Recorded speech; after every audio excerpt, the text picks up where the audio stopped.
কাবা শরীফ ধ্বংসের ভবিষ্যৎবাণী সত্যি হবে কিভাবে? নবীজি সাল্লাল্লাহু আলাইহি ওয়াসাল্লামের ভবিষ্যৎবাণী, কাবা ধ্বংসের সেই ভয়াবহ দিন। আসসালামু আলাইকুম ওয়া রাহমাতুল্লাহ। প্রিয় দর্শক, কাবা শরীফ হলো পৃথিবীর সবচেয়ে পবিত্র স্থান এবং এটাই হলো বাইতুল্লাহ বা পৃথিবীতে অবস্থিত আল্লাহর ঘর। এটাই ইসলামের সবচেয়ে পবিত্র স্থান, যা সৌদি আরবের মক্কা শহরের মসজিদুল হারামের মধ্যখানে অবস্থিত। প্রকৃতপক্ষে মসজিদটি কাবাকে ঘিরেই তৈরি করা হয়েছে।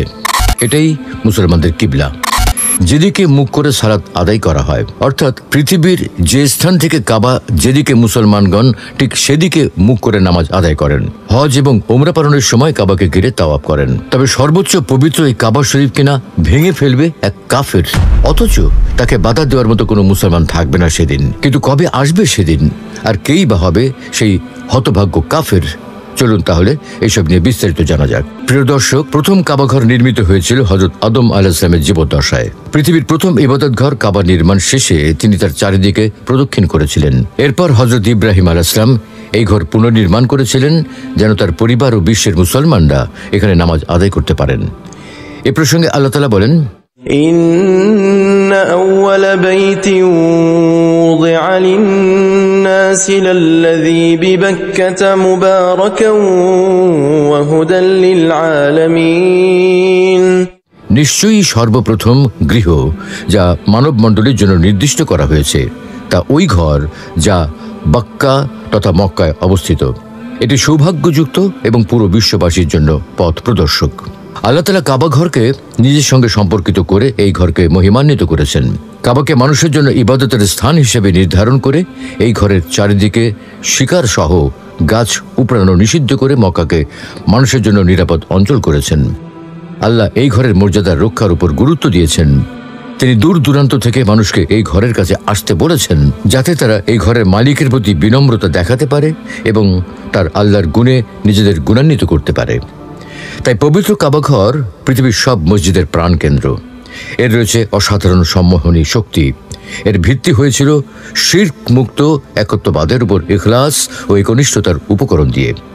সেই আদিকাল থেকে এই ঘরটির মর্যাদা এমনভাবে প্রতিষ্ঠিত ছিল যে এখানে আপনজন হত্যাকারীকে পেলেও তাকে হত্যা করা হতো না। অপবিত্র অবস্থায় এই ঘরে প্রবেশের কোনো সুযোগ নেই। আল্লাহ তাআলা বলেন, আমি ইব্রাহিম ও ইসমাইলকে আদেশ করলাম, তোমরা আমার গৃহকে তাওয়াফকারী, এতেকাফ বা অবস্থানকারী ও রুকু সিজদাকারীদের জন্য পবিত্র রাখো। হযরত হাসান বসরি রাহমাতুল্লাহ আলাইহি বলেন, জাহেলিয়া যুগে কোনো ব্যক্তি যদি কাউকে হত্যা করত এবং এরপর সে তার গলায় এক টুকরো উলের কাপড় পেঁচিয়ে কাবা ঘরে প্রবেশ করত, তাহলে মারাত্মক প্রাণঘাতী পিতা বা ভ্রাতার হত্যাকারীকে পেয়েও কেউ এখানে প্রতিশোধ নিত না, যতক্ষণ পর্যন্ত না সে ওই পবিত্র জায়গা ত্যাগ করত। এজন্য আল্লাহ তাআলা বলেন, যে ব্যক্তি ওই ঘরে প্রবেশ করে সে নিরাপত্তা লাভ করবে। অর্থাৎ কাবা এলাকা আল্লাহ তাআলা কর্তৃক সংরক্ষিত একটি নিরাপদ স্থানে। এখানে মানুষ, পশু পাখি, মশা মাছি, গাছপালা, ফুল, এমনকি এখানকার ঘাসও সব ধরনের অনিষ্টতা থেকে মুক্ত। কিন্তু ইতিহাস ঘেঁটে জানা যায়, পবিত্র সেই কাবার উপর ঘটেছে নির্মম আক্রমণ এবং ভবিষ্যতেও এমন একদিন আসবে যখন ধ্বংস করা হবে সেই কাবাঘর, অথচ তা প্রতিরোধ করার মতো কেউ থাকবে না। প্রিয় দর্শক, ইতিহাসে দেখা গেছে কাবা বিভিন্ন সময় ক্ষতিগ্রস্ত হয়েছে, যেমন যুদ্ধকালীন হামলা, প্রাকৃতিক দুর্যোগ, বন্যা, ভূমিকম্প, আগুন লাগা ইত্যাদি। 683 খ্রিস্টাব্দে ইবনে জুবায়ের ও হাজ্জাজ বিন ইউসুফের যুদ্ধে কাবা শরীফ ক্ষতিগ্রস্ত হয়েছে। পরে আব্বাসীয় যুগে আগুন ও বন্যায়ও এর অংশবিশেষ ধ্বংস হয়। এক্ষেত্রে 19 শতকের একটি আক্রমণ বিশেষভাবে উল্লেখযোগ্য। 1979 সালে কাবা এবং একে ঘিরে তৈরি হারাম শরীফ অবরোধ করেছিল একটি উগ্র গোষ্ঠী। তাদের দখল থেকে মক্কাকে মুক্ত করতে যে তীব্র লড়াই চলে তাতে নিহত হয় শত শত মানুষ। সে বছর 20 নভেম্বর একটা নতুন শতাব্দীর শুরু। সেদিন হিজরি 1400 সালের প্রথম দিন। মসজিদ আল হারাম তখন হাজার হাজার মানুষে পরিপূর্ণ। সারা পৃথিবী থেকে আসা মুসলিমরা সেদিন ফজরের নামাজে যোগ দেওয়ার অপেক্ষায়। ফজরের নামাজ মাত্র শেষ হতে চলেছে, হঠাৎ সাদা কাপড় পরা প্রায় 100-200 লোকজন অস্ত্র হাতে বেরিয়ে এলো নামাজের মধ্যে থেকে। এই অস্ত্র তারা আগেই সেখানে পাচার করে নিয়ে এসেছিল। কয়েকজন অস্ত্রধারী গিয়ে অবস্থান নিল ইমামের চারপাশে। ইমাম যখন তার নামাজ শেষ করলেন, অস্ত্রধারীরা মাইক্রোফোনের নিয়ন্ত্রণ নিল। তারপর তারা মাইকে এমন এক ঘোষণা দিল যা শুনে হতবাক হয়ে গেল সবাই। অস্ত্রধারীদের একজন মাইকে বলছিল, আমরা আজ ইমাম মাহদির আবির্ভাব ঘোষণা করছি। তিনি বিশ্বে ন্যায় বিচার এবং শান্তি প্রতিষ্ঠা করবেন। যে বিশ্ব এখন অন্যায়, অত্যাচার এবং অশান্তিতে ভরে গেছে। যে সশস্ত্র গ্রুপটি সেদিন কাবা এবং হারাম শরীফের নিয়ন্ত্রণ নিয়েছিল, তাদের নেতা ছিলেন এক বেদুইন, জুহাইমান আল ওতাইবি। সে ঘোষণা দিল ইমাম মাহদি সেখানে তাদের মাঝেই আছেন। একথা বলে মুহাম্মদ বিন আবদুল্লাহ আল কাহতানিকে দেখিয়ে বলল, ইনিই হচ্ছেন ইমাম মাহদি। তারপর সে সামনে এগিয়ে আসলো এবং ইমাম মাহদির প্রতি তার আনুগত্য ঘোষণা করল। তার সাথে সাথে পূর্ব থেকে প্রস্তুত কিছু লোকও তথাকথিত মাহদির সামনে ঝাঁপিয়ে পড়ে আনুগত্য প্রকাশ করতে শুরু করলো। কোনো সন্দেহ নেই, এই দৃশ্য দেখে সবাই স্তম্ভিত হয়ে গিয়েছিল। এটা ছিল খুবই আপত্তিকর একটি ঘটনা। তাদের নেতা জুহাইমান পবিত্র কাবাকে ঘিরে একটি অবরোধ তৈরির নির্দেশ দিলেন। মসজিদের মিনারগুলিতে বন্দুকধারীদের অবস্থান নেওয়ার নির্দেশ দিলেন, যাতে কেউ হামলা করলে তাদের প্রতিরোধ করা যায়। সৌদি পুলিশ বাহিনীর একটি দল প্রথম এগিয়ে এলো কি ঘটছে তা দেখতে। সৌদি পুলিশকে দেখা মাত্র তারা গুলি চালাতে শুরু করলো। অনেকেই নিহত হলো। শুরু হলো কাবা এবং হারাম শরীফকে ঘিরে অবরোধ। সৌদি সরকার এরপর সেখানে হাজার হাজার সৈন্য এবং কমান্ডো পাঠায় মসজিদ পুনর্দখলের জন্য। পাঠানো হয় সাজোয়া যান। মক্কার আকাশে উঠতে থাকে যুদ্ধ বিমান। কাবা এবং হারাম শরীফের ভেতরে সামরিক অভিযান চালানোর জন্য সৌদি রাজ পরিবার দেশটির ধর্মীয় নেতাদের কাছে অনুমতি চাইলেন। পরবর্তী কয়েকদিনে সেখানে তীব্র লড়াই শুরু হলো। সরকারি বাহিনী একের পর এক হামলা চালাতে লাগলো। মসজিদের একটি অংশ বেশ ক্ষতিগ্রস্ত হলো। এক পর্যায়ে সৌদি বাহিনীর সাজোয়া গাড়ি মসজিদ চত্বরে ঢুকলো। তারা মসজিদের দ্বিতীয় তলার গ্যালারিগুলোর নিয়ন্ত্রণ নিল। বেশিরভাগ বন্দুকধারী তখন মসজিদের ভূগর্ভের করিডোরে গিয়ে আশ্রয় নিল। সেই অন্ধকার জায়গা থেকেই তারা পরবর্তী কয়েকদিন ধরে লড়াই করে গেল। লড়াই আরো তীব্র হয়ে উঠল। সৌদি সরকারি বাহিনী তীব্র গোলাবর্ষণ শুরু করলো। এই প্রচণ্ড গুলির মুখে সবাই ভূগর্ভস্থ কামরায় গিয়ে আশ্রয় নিতে বাধ্য হলো। কিন্তু তারপরে খবর আসলো কথিত ইমাম মাহদি নিজেই গুলিবিদ্ধ এবং মারাত্মকভাবে আহত হয়েছে। অথচ তিনি যদি সত্যিই মাহদি হন, এমনটি হওয়া অসম্ভব। শেষ পর্যন্ত যারা বেঁচে ছিল তারা আত্মসমর্পণ করল। এই অবরোধ চলেছিল 2 সপ্তাহ ধরে।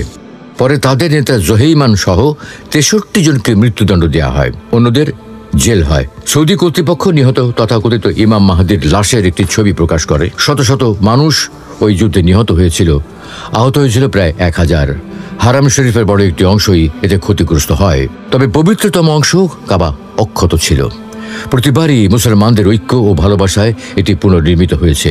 অর্থাৎ পবিত্র এই কাবা ঘর আংশিক ক্ষতিগ্রস্ত হলেও কখনো সম্পূর্ণ ধ্বংস হয়নি। তবে শেষ জামানায় কাবা ধ্বংস হবে সম্পূর্ণ ও চূড়ান্ত। তখন আর পুনর্নির্মাণের শক্তি বা ঈমান কারো মধ্যে থাকবে না। শেষ জামানায় কাবা ধ্বংস। প্রিয় দর্শক, কাবা শরীফ শুধু একটি স্থাপনা নয়, এটি মুসলিম উম্মার ঐক্য ও নবুয়তের ধারাবাহিকতার প্রতীক। প্রতি বছর কোটি কোটি মুসলমান এর চারপাশে তাওয়াফ করেন, নামাজে মুখ ফিরিয়ে নেন এর দিকে। কিন্তু সহিহ বুখারীর এক হাদিসে নবী করিম সাল্লাল্লাহু আলাইহি ওয়াসাল্লাম ভবিষ্যৎবাণী করেছেন, এক সময় আসবে যখন এই ঘর ধ্বংস হয়ে যাবে আর তখন কিয়ামত হবে অতি নিকটে। যখন কাবা ঘর ধ্বংস হবে তখন কিয়ামত খুব কাছাকাছি চলে আসবে। অর্থাৎ ইমাম মাহদির আগমন, দাজ্জালের আবির্ভাব, হযরত ঈসা আলাইহিস সালামের আগমন এবং ইয়াজুজ মাজুজের ফিতনা, এইসব ঘটনার পরেই কাবা ধ্বংসের সেই মর্মান্তিক মুহূর্ত ঘটবে। রাসূলুল্লাহ সাল্লাল্লাহু আলাইহি ওয়াসাল্লাম বলেছেন, হাবাসার অধিবাসী পায়ের সরু নলা বিশিষ্ট লোকেরা কাবাগৃহ ধ্বংস করবে। শেষ জামানায় ইসলাম থাকবে কেবল নামমাত্র। কোরআনের অক্ষর থাকবে কিন্তু কেউ তা অনুসরণ করবে না। নবী করিম সাল্লাল্লাহু আলাইহি ওয়াসাল্লাম আরো বলেছেন, এক রাতে কোরআন পৃথিবী থেকে উঠিয়ে নেওয়া হবে। তখন আর কোনো আয়াত মানুষের মুখে বা কিতাবে থাকবে না। অর্থাৎ দুনিয়া থেকে ইসলামের আলো নিভে যাবে। মানুষ কাবাকে কেবল একটি প্রাচীন স্থাপত্য হিসেবে দেখবে। তখন হজ বন্ধ হয়ে যাবে, তাওয়াফ থেমে যাবে, মক্কা মদিনা জনশূন্য হয়ে পড়বে। আরো বর্ণিত আছে, একজন আবিসিনীয় বা ইথিওপীয় ব্যক্তির হাতে ধ্বংস হবে কাবাঘর। তার নাম হবে জুস সুওয়াই কাতাইন। তার গায়ের রং হবে কালো, পা হবে পাতলা ও লম্বা। সে আফ্রিকার দিক থেকে এসে একে একে কাবার ইট পাথর খুলে ফেলবে, যেন এই ঘরটি কখনোই ছিল না। তখন তাকে বাধা দেওয়ার মতো একজন ইমানদার মুসলমানও পৃথিবীতে অবশিষ্ট থাকবে না। কাবা ধ্বংস হবে কিয়ামতের শেষ সূচকগুলোর একটি। এরপরেই পৃথিবীতে ভয়াবহ প্রাকৃতিক বিপর্যয় নেমে আসবে। মানুষের হৃদয় থেকে শান্তি বিলীন হবে। সূর্য উঠবে পশ্চিম দিক থেকে এবং ধ্বনিত হবে কিয়ামতের চূড়ান্ত আহ্বান। ইসলামী বিশ্বাস অনুযায়ী কিয়ামতের আগে এমন একটি সময় আসবে যখন পৃথিবী থেকে ইসলামের নামমাত্র অস্তিত্বই থাকবে। পবিত্র কোরআনের অক্ষরসমূহ হয়তো কিতাবে থাকবে, কিন্তু তার জীবনে বাস্তবায়িত হবে না। মানুষ কোরআন তেলাওয়াত করলেও তার মর্ম ও নির্দেশনা থেকে দূরে সরে যাবে। এমনকি তখন একজন প্রকৃত মুমিন ব্যক্তিকেও খুঁজে পাওয়া যাবে না। সহিহ বুখারীর একটি হাদিসে হযরত মুহাম্মদ সাল্লাল্লাহু আলাইহি ওয়াসাল্লাম ভবিষ্যৎবাণী করেছেন, যখন কাবা ধ্বংস হবে তখন কিয়ামত খুব নিকটে চলে আসবে। এই ঘটনাকে কিয়ামতের অন্যতম বড় নিদর্শন হিসেবে গণ্য করা হয়েছে। হাদিস অনুযায়ী কাবার ধ্বংস সাধিত হবে এমন এক ব্যক্তির হাতে যার ঈমান থাকবে না। আশ্চর্যজনকভাবে সেই সময় কেউ তাকে বাধা দেওয়ার মতো মুমিন থাকবে না। কাবাঘর এক সময় যে ভালোবাসা ও শ্রদ্ধার প্রতীক ছিল তা ধীরে ধীরে হারিয়ে গিয়ে শুধুই একটি পুরনো স্মারক হিসেবে বিবেচিত হবে। তখন ইসলামের জ্যোতি নিভে যাবে, মানুষের হৃদয় হবে অন্ধকারাচ্ছন্ন, হজ পালিত হবে না, তাওয়াফ বন্ধ হয়ে যাবে এবং মক্কা ও মদিনা জনমানব শূন্য হয়ে পড়বে। রাসূল সাল্লাল্লাহু আলাইহি ওয়াসাল্লাম বলেছেন, মদিনা তার মন্দ লোকদের বের করে দেবে এবং সেখানে কেবল পশু পাখি ও বন্যপ্রাণী বসবাস করবে।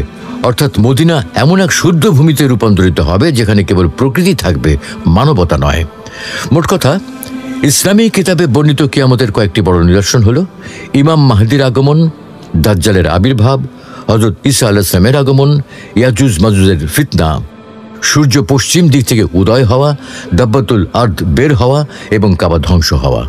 এই ঘটনাগুলোর পরে কিয়ামতের চূড়ান্ত মুহূর্তে এসে পৌঁছাবে, কারণ সেই শেষ সময় আর কেউ সেই ঈমান, ইচ্ছা বা শক্তি রাখবে না যার ফলে তারা পৃথিবীর শ্রেষ্ঠতম পবিত্র ঘর কাবা শরীফকে রক্ষা করতে পারবে। তাই কাবার ধ্বংস হবে চূড়ান্ত আর অপূরণীয়।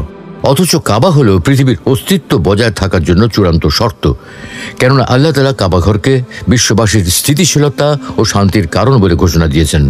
তিনি ইরশাদ করেন, আল্লাহ সম্মানিত গৃহ কাবাকে মানুষের স্থিতিশীলতার কারণ করেছেন।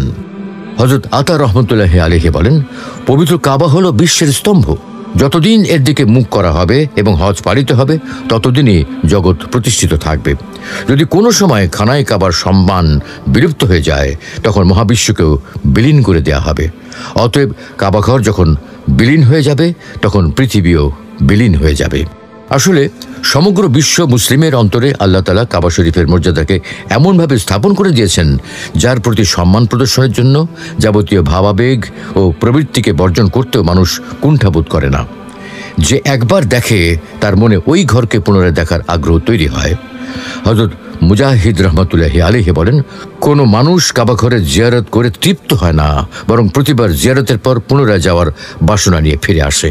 মুমিনরা পৃথিবীর যে কোনো প্রান্তে থাকুক না কেন প্রতিদিন 5 বার ওই কাবার দিকে মুখ করে সালাতে দাঁড়ায়।